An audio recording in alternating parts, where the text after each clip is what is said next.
Nouvelle déclaration russe qui laisse un peu pantois, il faut le dire.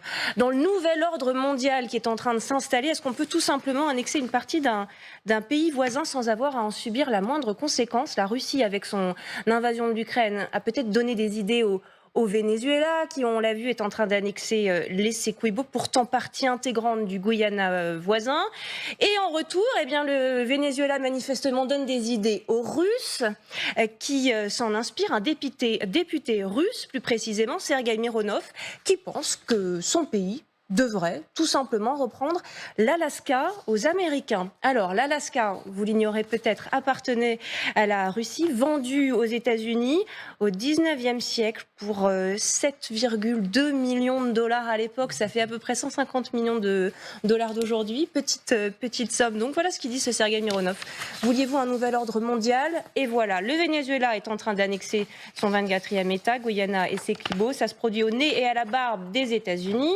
Et voilà ce qu'il poursuit. Il ne reste plus qu'au Mexique de reprendre le Texas et le reste des territoires. Il est temps pour les Américains de penser à leur avenir et aussi à l'Alaska. C'est pas la première fois qu'un député russe fait ce type de suggestion, bien sûr. Pas du tout, oui. C'est une phrase qui traîne, qui peut paraître délirante, parce que petit 1, elle l'est, mais petit 2, elle est surtout le symbole et le symptôme de ce qu'il y a dans cette matrice politique de ce pouvoir. Et on a de cesse que de le répéter, ils ne s'arrêteront pas à l'Ukraine. Et c'est pour ça qu'il faut les arrêter maintenant.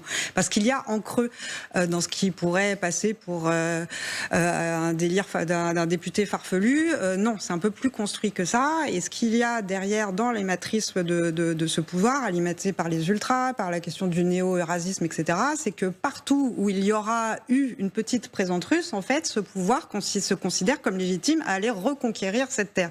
Ça, dans la logique de reconquête, donc ça concerne en premier lieu ceux qui ont le plus peur en ce moment, c'est quand même les Polonais, les Baltes, les Moldaves et les Roumains, après les Ukrainiens bien évidemment, mais il y a aussi tout ça, c'est vraiment cette histoire d'Alaska, c'est vraiment le symptôme, l'acmé ubuesque de cette logique. Oui, alors, de logique. Vous dites ubuesque parce que quand même on imagine difficilement la Russie tenter de reprendre l'Alaska. Mais il faut pas sous-estimer l'univers parallèle dans lequel vivent ces gens-là. Et c'est là où on parle où Aline a raison, c'est un symptôme. C'est-à-dire dans le délire d'omnipuissance de la Russie.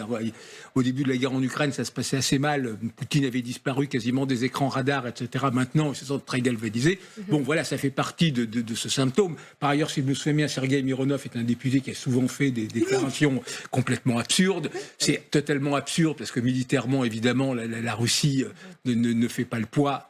En revanche, il y a un risque réel, à commencer par les pays baltes, dont la Russie remet en cause juridiquement, un certain nombre de cours l'ont fait, la déclaration d'indépendance. Il ne faut pas le prendre tant à la légère que ça. Voilà. C'est ça que vous... C'est le symptôme d'une espèce de délire d'omnipuissance revanchiste.